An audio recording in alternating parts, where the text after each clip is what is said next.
Hi, this is Holly Taylor, Assistant State Naturalist for Tennessee State Parks, and today we're continuing our series on spring ephemerals in Tennessee, and I'm back at beautiful Edgar Evins State Park because I want to show you one of my favorite spring wildflowers. We're going to go see if we can find some, so let's go!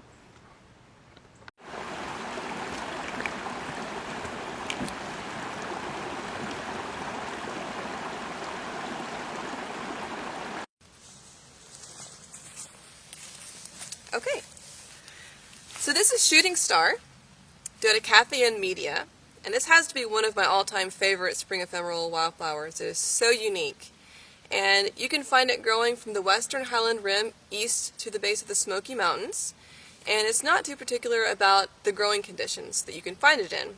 Here at Edgar Evins State Park we have it growing on wooded slopes. It can also be found in meadows and prairies and glades, and you can also find it growing on drier upland sites as long as it has plenty of spring rains to fuel its growth in the spring, and obviously this year we have lots of rain. So it can survive in a variety of habitats, and it also benefits from occasional fires because that helps clear out the underbrush.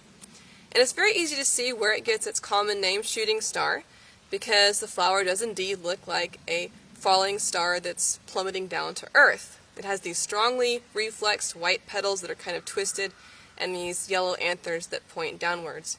And it's also kind of reminiscent of a traditional Native American headdress, so a very evocative and charming flower.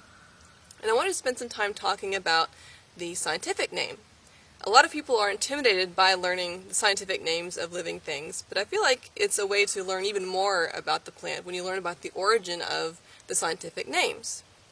And every scientific name has two parts, and the first part is the genus, and the second part is known as the specific epithet. And these two parts together make the species name. And in shooting star, the genus name is Dodecathion. And Dodecathion stems from Greek for 12 gods, and it means the 12 gods of Mount Olympus. And according to Greek mythology, it was the 12 gods of Mount Olympus that took care of the primrose. That was a sacred flower for them, and this is in the primrose family. And the second part of the name, the specific epithet, media, is actually named for a person, and you'll find this a lot with scientific names. A lot of plants or animals are named after people that, sometimes it was the people that discovered them, etc. In this case, it was Richard Mead, who was a physician that lived between the 16 and 1700s. So that's where the second part, media, comes from. So whenever the basal rosette first comes up in the spring, sometimes it's easy to confuse it with species such as American columbo. But if you look at the base of the rosette, you can see this reddish color.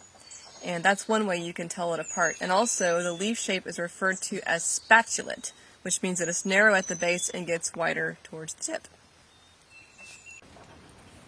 So probably the most fascinating thing about shooting star, other than its appearance, is the way that the flowers are pollinated. Now this species of plant doesn't offer a nectar reward to pollinators like many other flowering plants do. So that limits the number of pollinators that visit it. The only reward that pollinators can get from this flower is pollen. And the only species that are interested in just pollen are a select number of bee species that are all native to the U.S. And one of the most numerous visitors in early spring is the female eastern bumblebee. And whenever these queen bumblebees emerge from hibernation in early spring, they're gathering food. Pollen is high in protein and lipids, and it's an important food source for bumblebees and a lot of other bee species as well. But these species of flowers that only offer pollen are usually pretty selective about who the pollen goes to. And they hold on to those pollen grains pretty tight. The only way that a bee can get the pollen is to vibrate the flower. And this is called buzz pollination. And only a few species of native bees do this. Carpenter bees, bumblebees, and a lot of other smaller bee species, like metallic green bees, are able to obtain this pollen. But probably the most efficient pollinators are the bumblebees because they're very hairy and those hairs are forked and hold on to a lot of pollen.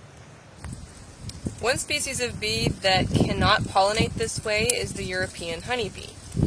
These cannot utilize the method of buzz pollination. Only our native bees can do this, so it's extremely important for the future of these native plants that we have these native bee populations so that these plants can continue their species.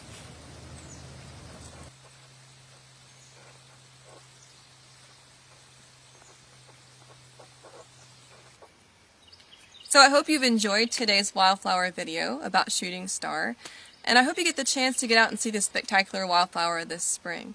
Please comment below if you have any questions or if you'd like to see more, and thanks for watching.